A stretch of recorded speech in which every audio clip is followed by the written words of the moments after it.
Hello students. Last video में हमने law of marginal diminishing utility के कुछ महत्व या इम्पोर्टेंस पढ़े थे। अब हम इस वीडियो से नया टॉपिक चालू करने वाले हैं जो कि है कंज्यूमर इक्विलिब्रियम, या जिसे हम हिंदी में बोलते हैं उपभोक्ता संतुलन। इसके बारे में अब आगे हम डिटेल में पढ़ेंगे। तो सबसे पहले इसका मतलब जान लेते हैं। तो consumer equilibrium refers to a situation which studies the behavior in which the consumer spend his limited income on different goods and services to attain maximum satisfaction and has no tendency to change his way of existing expenditure।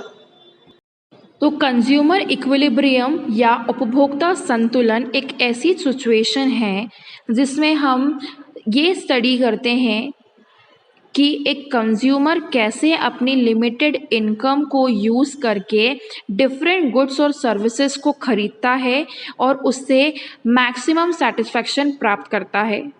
और इस time पे consumer जो है उसकी कोई भी इच्छा नहीं होती है कि वो अपनी जो एक्सपेंडिचर है या कोई भी व्यय जो है उसको वो चेंज करे। तो एक तरीके से कंज्यूमर इक्विलिब्रियम या उपभोक्ता संतुलन एक ऐसी स्थिति है, एक ऐसा सिचुएशन है जिसमें हम कंज्यूमर के बिहेवियर के बारे में पढ़ते हैं और हम ये जानते हैं कि कैसे कंज्यूमर अपनी लिमिटेड इनकम को, अपनी लिमिटेड जो उनके पास इनकम होती है उसको वो यूज़ करके अलग अलग सामान और अलग अलग चीज़ें खरीदता है। और जब वो इन चीज़ों को खरीदता है तो उससे उसे सेटिस्फैक्शन मिलती है। इस टाइम पे जो कंज्यूमर है उसकी कोई टेंडेंसी नहीं होती, उसकी कोई इच्छा नहीं होती है परिवर्तन करने की। और वो परिवर्तन किस चीज़ में नहीं करने की इच्छा होती है? अपने एक्सपेंडिचर में, एग्जिस्टिंग एक्सपेंडिचर में चेंज करने की उसको कोई इच्छा नहीं होती। संतुलन की स्थिति में उपभोक्ता अपने व्यय करने के ढंग में कोई भी परिवर्तन नहीं करना चाहता। तो इस कुछ सिचुएशन को हम कंज्यूमर इक्विलिब्रियम बोलते हैं।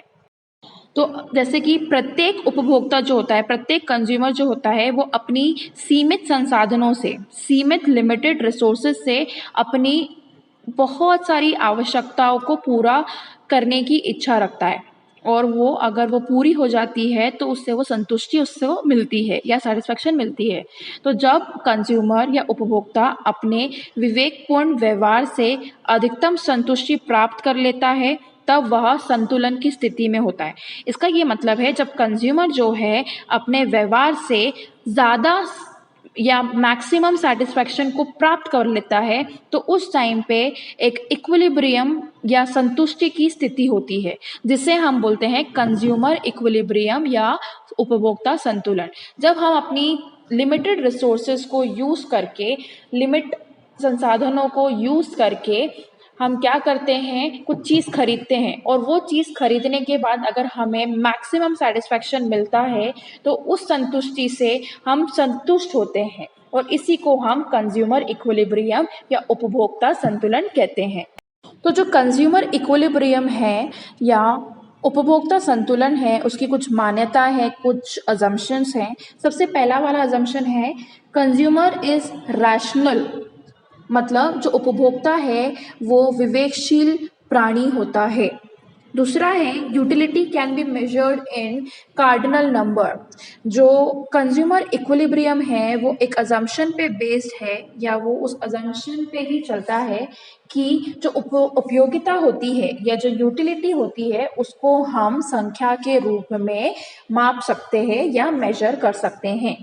तीसरा है marginal utility of money remain constant. मुद्रा की सीमांत उपयोगिता स्थिर होती है। अगर यहाँ पर हम मार्जिनल यूटिलिटी की बात करें तो यहाँ पर जो मार्जिनल यूटिलिटी पैसों की होती है वो क्या होती है, स्थिर रहती है, वो चेंज नहीं होती है। फोर्थ है utility of one commodity is interdependent of price and utility of other commodity. एक वस्तु की उपयोगिता उसकी कीमत और दूसरी वस्तु से प्राप्त होने वाली उपयोगिता पर निर्भर होती है। तो एक कमोडिटी की जो उपयोगिता है वो उसके प्राइस पे निर्धारित रहेगी और और दूसरे वस्तु या दूसरी कमोडिटी से प्राप्त होने वाली यूटिलिटी पर निर्भर रहेगी। फिफ्थ अजम्पशन है no change in the income of consumer. उपभोक्ता के पास एक निश्चित आय होती है जिसमें कोई परिवर्तन नहीं होता। तो ये जो कंज्यूमर इक्विलिब्रियम का कंसेप्ट है वो इस मान्यता पे या इस अजम्पशन पे बेस्ड है कि जो एक उपभोक्ता है या कंज्यूमर है उसकी जो इनकम होती है वो कांस्टेंट रहती है, वो कभी भी चेंज नहीं होती है। तो ये कुछ अजम्पशन है जिसपे ये कंज्यूमर इक्विलिब्रियम चलता है। पहला अजम्पशन है कि कंज्यूमर एक रैशनल है, मतलब उपभोक्ता विवेकशील प्राणी होता है। दूसरा है कि यूटिलिटी को हम मेजर कर सकते हैं नंबर में। जो उपयोगिता होती है उसको हम संख्या के फॉर्म में या संख्या के रूप में माप सकते हैं। तीसरा है जो मार्जिनल यूटिलिटी पैसों की होती है वो हमेशा इसके अंदर कैसी रहेगी, स्थिर रहेगी, कांस्टेंट रहेगी। तो मुद्रा की सीमांत उपयोगिता हमेशा स्थिर रहती है। फोर्थ है utility of one commodity is interdependent of price and utility of other commodity. मतलब जो उपयोगिता है एक वस्तु की वो उसके कीमत पर निर्धारित रहती है और दूसरी जो वस्तु होती है उसकी यूटिलिटी पे निर्धारित रहती है। फिफ्थ है कि कंज्यूमर की जो इनकम है उसमें भी चेंजेस नहीं होते। इसका मतलब उपभोक्ता की जो इनकम होती है, जो उपभोक्ता की जो आय होती है वो हमेशा कैसी रहती है, स्थिर रहती है, उसमें कोई भी परिवर्तन नहीं होता है। तो कंज्यूमर इक्विलिब्रियम या उपभोक्ता संतुलन का मतलब ये कि जब एक कंज्यूमर, एक उपभोक्ता अपनी लिमिटेड रिसोर्सेज को, लिमिटेड पैसों को जब वो यूटिलाइज करता है कुछ चीज़ खरीदने में, और जब वो चीज़ खरीद लेता है और उससे उसे मैक्सिमम सेटिस्फेक्शन मिल रहा है, मैक्सिमम संतुलन मिल रहा है, संतुष्टि मिल रही है, तो उस टाइम पे उस संतुष्टि को हम बोलते हैं उपभोक्ता संतुलन, या वह संतुलन बन जाता है कंज्यूमर इक्विलिब्रियम। नेक्स्ट टॉपिक है determination of consumer equilibrium with utility analysis. उपयोगिता विश्लेषण के साथ उपभोक्ता संतुलन का निर्धारण। तो आपका जो इक्विलिब्रियम है, कंज्यूमर इक्विलिब्रियम है, उसको हम दो एनालिसिस के अकॉर्डिंग समझेंगे और इसमें हम पहला एनालिसिस जो है वो देखेंगे, वो है in case of single commodity, और दूसरा है in case of to commodities, एक वस्तु के संदर्भ में या दो वस्तुओं के संदर्भ में। तो जो कंज्यूमर इक्विलिब्रियम है उसकी जो यूटिलिटी एनालिसिस है उसको हम दो केसेस में पढ़ेंगे, दो केसेस में समझेंगे। पहला वाला केस है सिंगल कमोडिटी से रिलेटेड, एक वस्तु से रिलेटेड, और दूसरा वाला है दो कमोडिटी से रिलेटेड या दो वस्तु से रिलेटेड।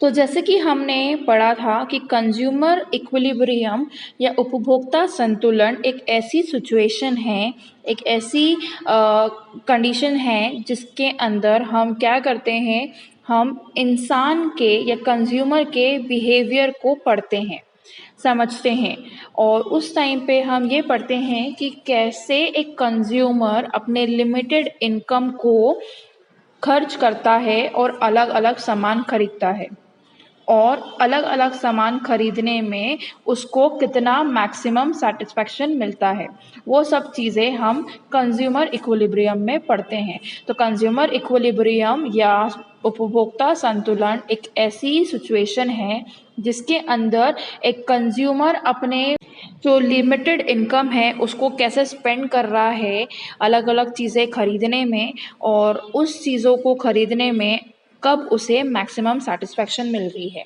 तो जिस टाइम पे उसको मैक्सिमम सेटिस्फेक्शन मिलेगा उस टाइम पे वो कंज्यूमर क्या रहेगा, संतुष्ट रहेगा, और उसका सेटिस्फेक्शन कैसा रहेगा, संतुलन में रहेगा। तो उस कंडीशन को हम कंज्यूमर इक्विलिब्रियम या उपभोक्ता संतुलन बोलते हैं। तो जैसे कि हमने देखा कि कंज्यूमर इक्विलिब्रियम को हम दो केसेस में पढ़ेंगे। सबसे पहला वाला केस था सिंगल कमोडिटी वाला और दूसरा वाला था दो कमोडिटी वाला। तो सबसे पहला वाला हम स्टार्ट करेंगे जो कि है कंज्यूमर इक्विलिब्रियम, जिसमें हम वन कमोडिटी केस पढ़ेंगे, या जिसे हम हिंदी में बोलते हैं उपभोक्ता का संतुलन एक वस्तु के संदर्भ में। तो सिंगल कमोडिटी या एक वस्तु का मतलब है कि यहाँ पर जो कंज्यूमर है या उपभोक्ता जो है वो क्या परचेज करेगा, सिर्फ एक ही कमोडिटी परचेज कर पाएगा अपने लिमिटेड इनकम से। तो फर्स्ट कमोडिटी के केस में हमें ये ध्यान रखना है कि कंज्यूमर जो है या उपभोक्ता जो है वो अपने लिमिटेड इनकम से, लिमिटेड आय से सिर्फ एक ही वस्तु को खरीदता है या सिंगल कमोडिटी को खरीदता है। तो सिंगल कमोडिटी का मतलब कि यहाँ पर हम ये अज्यूम करेंगे कि जो उपभोक्ता है या कंज्यूमर है वो हमेशा एक सिंगल कमोडिटी या एक ही वस्तु को अपनी इनकम से, अपनी आय से खरीदता है। तो ये जो कंज्यूमर इक्विलिब्रियम है, सिंगल कमोडिटी वाला कंडीशन, वो मार्शल ने दिया था और उनके अकॉर्डिंग जो मार्जिनल यूटिलिटी थी पैसों के टर्म में, उसको उन्होंने इक्वल माना था प्राइस ऑफ कमोडिटी के। जैसे कि यहाँ पर भी लिखा हुआ है जो कि है MUX is equal to PX। MUX मतलब marginal utility in terms of money which is equal to price of commodity. तो जब कंज्यूमर अपनी सिंगल कमोडिटी को परचेज करता है अपने गिवन इनकम से, तो उसके बिहेवियर को हम यहाँ पर स्टडी करते हैं law of diminishing marginal utility के अकॉर्डिंग। और यहाँ पर उससे हमें ये पता चलता है कि जो एक कंज्यूमर है उसको जो मार्जिनल यूटिलिटी मिलेगी या उसको जो सेटिस्फैक्शन मिलेगा वो उसके प्राइस के इक्वल होगा या प्राइस की कमोडिटी के इक्वल होगा। तो वन कमोडिटी पे हम यही अजम्पशन पे चलते हैं कि कंज्यूमर सिर्फ एक ही कमोडिटी को कंज्यूम करेगा अपने गिवन इनकम से और हमेशा उसको जो यूटिलिटी मिलेगी वो उसके प्राइस के अकॉर्डिंग मिलेगी।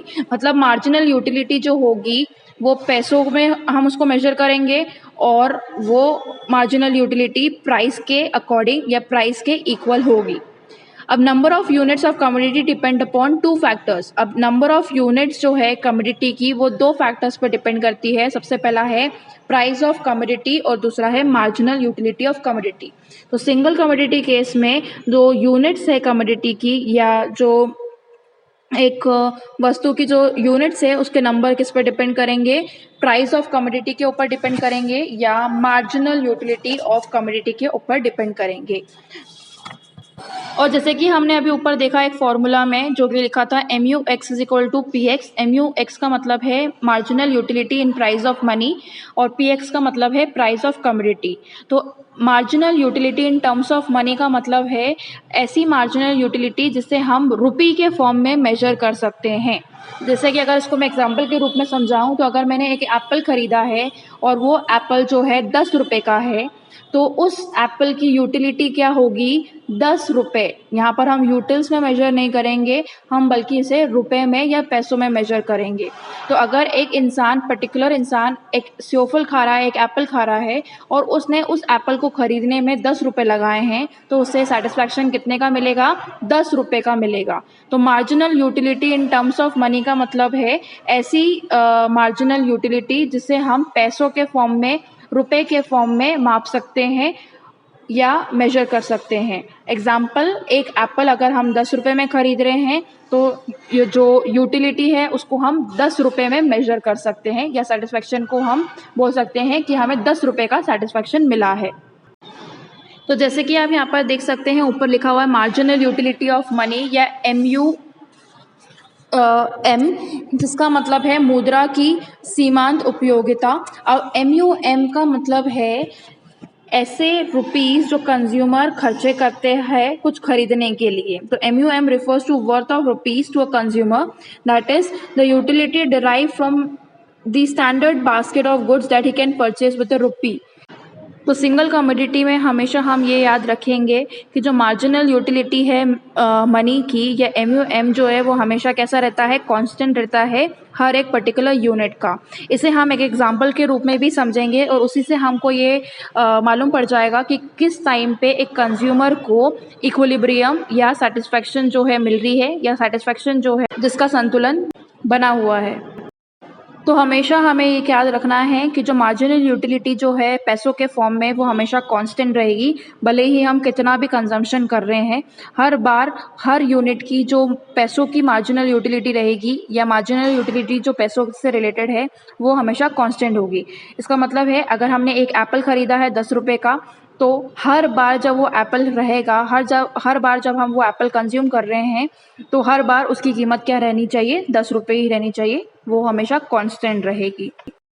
अगर हम consumer equilibrium single commodity case को एक एग्जाम्पल के रूप में समझें, तो हमने क्या पढ़ा है सिंगल कमोडिटी के केस में कि कंज्यूमर जो है वो क्या करता है, वो एक ही कमोडिटी को या एक ही वस्तु को परचेज़ करता है, कंज्यूम करता है अपने गिवन इनकम से या लिमिटेड इनकम से। तो उसके पास जितनी इनकम होती है वो उससे सिर्फ एक ही कमोडिटी को हमेशा परचेज़ करता है। तो हमेशा हमें ये याद रखना है कंज्यूमर इक्विलिब्रियम फर्स्ट कमोडिटी या सिंगल कमोडिटी में जो प्राइस रहेगी हर कमोडिटी की वो कैसी रहेगी, कांस्टेंट रहेगी। मतलब हर बार कीमत जो रहेगी कमोडिटी की या वस्तु की वो हमेशा सेम रहेगी, वो चेंज नहीं होगी। तो हमने पहले ये पढ़ा था कि सिंगल कमोडिटी के केस में जो MUX होता है वो कैसा होता है, प्राइस के इक्वल होता है। तो अगर इस कंडीशन पे हम आ जाते हैं तो उस पॉइंट को हम बोलते हैं कंज्यूमर इक्विलिब्रियम। जब मार्जिनल यूटिलिटी हमारे प्राइस के बराबर होगी तो उस पॉइंट को हम कंज्यूमर इक्विलिब्रियम बोलेंगे फर्स्ट कमोडिटी के केस में। तो अगर मैं उसको एग्जाम्पल के रूप में समझाऊं तो आप देख सकते हैं यहाँ पर एक टेबल रिप्रेजेंट किया गया है। उस टेबल में सबसे पहले यूनिट ऑफ एक्स लिखा हुआ है, उसके बाद प्राइस लिखी हुई है, उसके बाद मार्जिनल यूटिलिटी एक्स लिखा हुआ है, उसके बाद मार्जिनल यूटिलिटी एम लिखा है और उसके बाद कंडीशंस हैं या सिचुएशंस हैं जिसको हम बाद में स्टडी करेंगे। यहाँ पर यूनिट ऑफ एक्स में कुछ यूनिट्स लिखी हुई है जो कि है 1, 2, 3, 4, 5 और 6। उसके बाद हर यूनिट को जब हम परचेज़ कर रहे हैं तो हर यूनिट में हम कितना पैसा दे रहे हैं, 10-10 रुपये दे रहे हैं। हर यूनिट में हम 10-10 रुपये दे रहे हैं। तो आपको ये देखना है कि जब हम हर यूनिट को परचेज़ कर रहे हैं तो हम प्राइस क्या दे रहे हैं, सेम दे रहे हैं, प्राइस चेंज नहीं हो रही है। तो हमें ये अजम्पशन पे ही चलना पड़ेगा कि प्राइस जो है वो क्या रहेगी, कांस्टेंट रहेगी, चेंज नहीं होगी। अब हम इसको एक एग्जाम्पल के रूप में समझेंगे कि जो कंज्यूमर है हर बार एक एप्पल कंज्यूम कर रहा है। तो जब उसने first unit of Apple consume किया तो उसने 10 रुपये दिए। तो 10 रुपये देने के बाद उसको 18 यूटिल्स का सेटिस्फैक्शन मिला। जब सेकेंड एप्पल उसने कंज्यूम किया तब भी उसने क्या दिया, 10 रुपये दिए सेकेंड एप्पल के, और उस टाइम पे उसको सेटिस्फैक्शन कितने का मिला, 15 का। जब थर्ड किया है, थर्ड एप्पल उसने कंज्यूम किया तब भी उसने उस थर्ड एप्पल को कंज्यूम करने के लिए 10 रुपये दिए थे, और 10 रुपये देने के बाद जब वो थर्ड एप्पल कंज्यूम कर रहा है तो उसको सेटिस्फैक्शन कितने का मिल रहा है, 10 का। फोर्थ में भी उसने 10 रुपये दिए लेकिन सेटिस्फैक्शन कितना मिला उसको, 6 का। उसके बाद पाँचवा एप्पल जब उसने कंज्यूम किया, उस पाँचवें एप्पल के लिए भी उसने 10 रुपये दिए लेकिन सेटिस्फैक्शन कितना मिल रहा है, 0 का। सिक्स्थ एप्पल में 10 रुपये ही दिए हैं लेकिन सेटिस्फैक्शन कितना हुआ, नेगेटिव फिगर में चले गया, -4 में चले गया। अब हमें इसी से ये निकालना है कि कौन से पॉइंट पे कंज्यूमर जो है 10 रुपये दे रहा है और उसको 10 रुपये का ही सेटिस्फैक्शन मिल रहा है। मतलब हमें ये देखना है कि कब हमारा प्राइस जो है और हमारा जो मार्जिनल यूटिलिटी जो है वो सेम हो रहा है, कौन से यूनिट पे हमारा प्राइस जो है मार्जिनल यूटिलिटी के बराबर होगा। तो आप फर्स्ट कंडीशन देखें, फर्स्ट कंडीशन में हमने क्या किया, 10 रुपये दिए लेकिन हमें मार्जिनल यूटिलिटी कितनी मिल रही थी, 18 की। तो 10 और 18 सेम नहीं हो रहे हैं यहाँ पर। सेकेंड कंडीशन में आप देखोगे तो 10 रुपये दे के उससे सिर्फ 15 यूनिट का सेटिस्फैक्शन मिल रहा है, तो उस टाइम पे भी सेम नहीं है। थर्ड यूनिट जब उसने एप्पल की कंज्यूम करी तो उसने 10 रुपये एप्पल के लिए दिए और उसको सेटिस्फैक्शन भी किस चीज़ का मिल रहा है, 10 रुपये का ही मिल रहा है। तो जो थर्ड यूनिट है हमारी वो क्या कहलाएगी, कंज्यूमर इक्विलिब्रियम कहलाएगी। जो थर्ड यूनिट जो है उस थर्ड यूनिट के पॉइंट पे आके हम ये समझ सकते हैं कि हमारी जो प्राइस है वो क्या है, हमारी मार्जिनल यूटिलिटी के बराबर है। तो इस पॉइंट पे हम ये अज्यूम कर सकते हैं, ये मान सकते हैं कि कंज्यूमर को उस टाइम पे पूरा सेटिस्फैक्शन मिला है, क्योंकि वो सिर्फ 10 रुपये लगा रहा है और पूरे 10 रुपये का सेटिस्फैक्शन उसको मिल रहा है। फोर्थ यूनिट की बात करें तो फोर्थ यूनिट पे जब उसने 10 रुपये लगाए तो उसका सेटिस्फैक्शन क्या चले गया, 6 पे चले गया, मतलब गिरावट पे चले गया, सेटिस्फैक्शन कम हो गया। पैसे ज़्यादा दे रहे हैं लेकिन सेटिस्फैक्शन कम मिल रही है। और वैसे ही कर करके फिफ्थ पे 0 सेटिस्फैक्शन मिल रहा है और सिक्स्थ पे नेगेटिव फिगर में चले गया है। हमें अब ये देखना है कि कौन से यूनिट कंजम्पशन जो कर रहा है, कौन सा ऐसा यूनिट है जहाँ पर उसको प्राइस के बराबर ही सेटिस्फैक्शन मिल रहा है। तो कौन सा एक यूनिट है जहाँ पर हमारा मार्जिनल यूटिलिटी जो है वो प्राइस के बराबर आ रहा है। तो ये जो थर्ड यूनिट है हमारी, उसके अंदर आप देख सकते हैं हमारे पैसे भी 10 रुपये लग रहे हैं और उस टाइम पे सेटिस्फैक्शन भी हमें 10 रुपये का ही हो रहा है। तो उस टाइम पे हमारा जो MUX है वो हमारे PX के बराबर होगा। MUX जो है PX के बराबर होगा। तो थर्ड यूनिट जब वो कंजम्पशन कर रहा है एप्पल का तो उस टाइम पे उस पॉइंट पे वो कंज्यूमर इक्विलिब्रियम कहलाएगा। अगर हम बात करें ऊपर की, ये जो 10 रुपये जो उसको थर्ड यूनिट के ऊपर की बात करें, अगर थर्ड यूनिट के ऊपर की बात करें तो जो पहली 2 यूनिट्स थी फर्स्ट और सेकेंड, उसके अंदर उसने 10-10 रुपये लगाए थे लेकिन उसको सेटिस्फैक्शन जो मिल रहा था वो ज़्यादा का मिल रहा था। जो सेटिस्फैक्शन जो मिल रहा था वो 10 रुपये से ज़्यादा का मिल रहा था। तो इस कंडीशन में हम ये बोलते हैं कि हमारा जो मार्जिनल यूटिलिटी है वो क्या है, प्राइस से ज़्यादा है।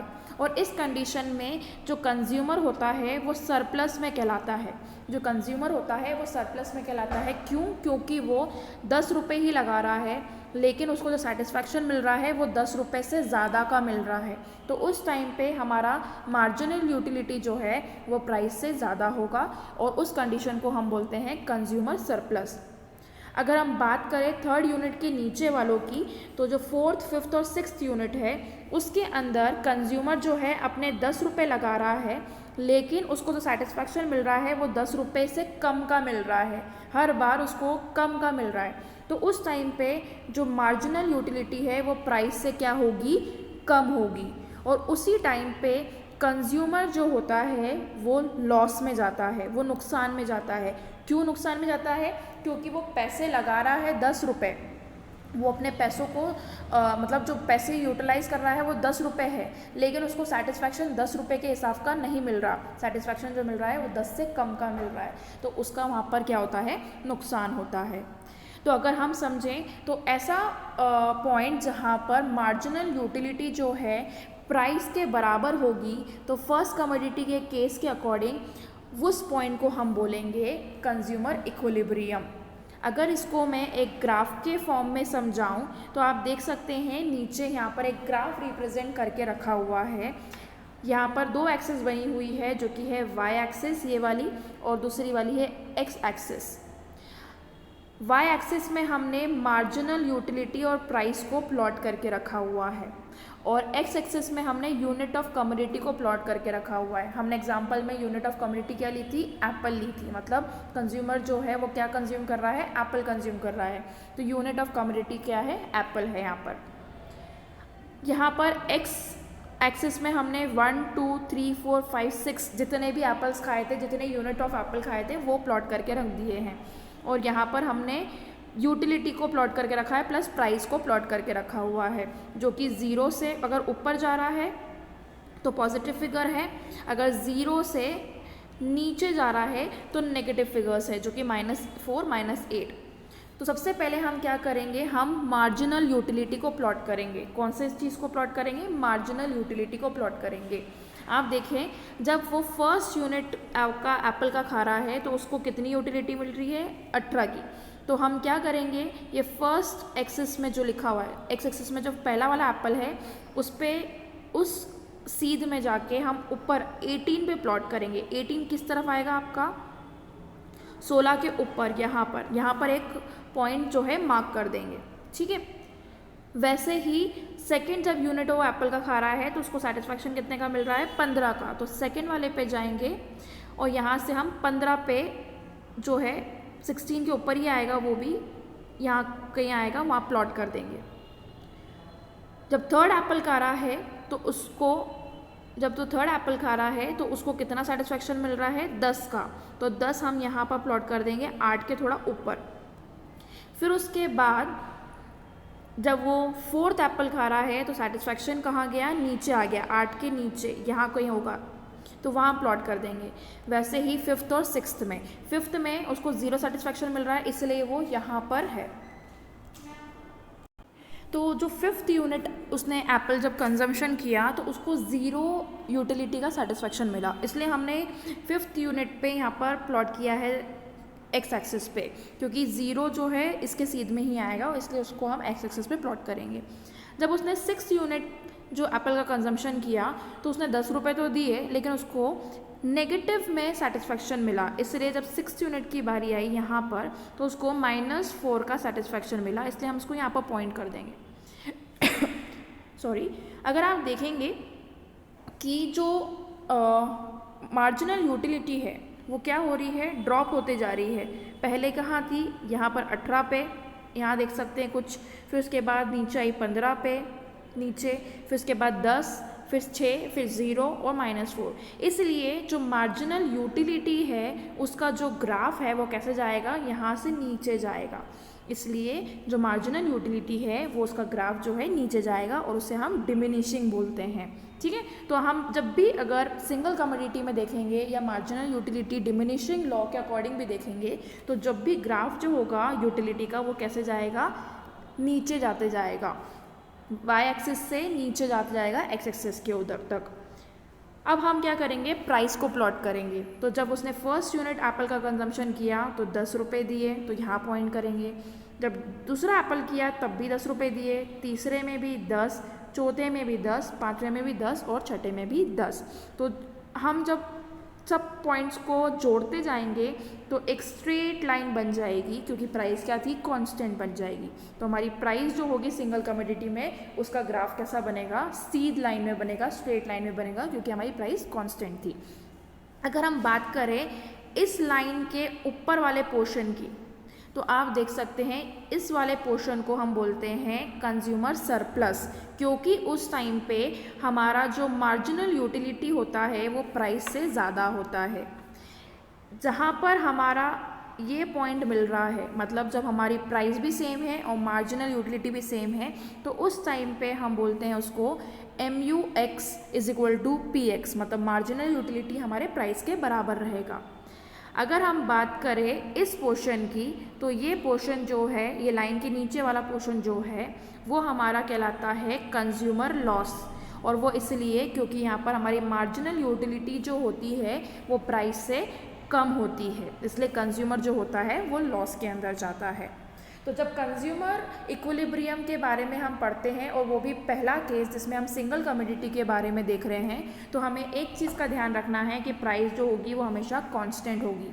और उसके बाद हमें ये देखना है कि कौन सा सिचुएशन आ रहा है या कौन सा टाइम आ रहा है जब एक कंज्यूमर जो है एक पॉइंट पे उसका मार्जिनल यूटिलिटी और प्राइस जो है सेम हो रहा है। तो कब उसे जितना वो किसी चीज़ को कंज्यूम करने के लिए कीमत दे रहा है और उतनी ही कीमत का उसे सेटिस्फैक्शन मिल रहा है, वो पॉइंट हमें सर्च करना होता है। अगर हमें वो पॉइंट मिल जाए जहाँ पर मार्जिनल यूटिलिटी हमारे प्राइस के बराबर है, तो वो पॉइंट को हम कंज्यूमर इक्विलिब्रियम बोलते हैं। अगर कंज्यूमर पैसे कम दे रहा है और उसे मार्जिनल यूटिलिटी उस पैसों से ज़्यादा मिल रही है, तो वो कंडीशन हमारी क्या बन जाएगी, कंज्यूमर सरप्लस की बन जाएगी, और उससे हम बोलेंगे MUX > प्राइस। लेकिन जब हमारी मार्जिनल यूटिलिटी कम होगी और हमारा प्राइस जो हम दे रहे हैं कमोडिटी के लिए वो ज़्यादा है, तो वो कंडीशन हमारी बन जाएगी MUX < प्राइस। वहाँ पर वो कंडीशन बन जाएगी कि कंज्यूमर किस कंडीशन में है, लॉस की कंडीशन में है, या उसे हम बोल सकते हैं कंज्यूमर लॉस।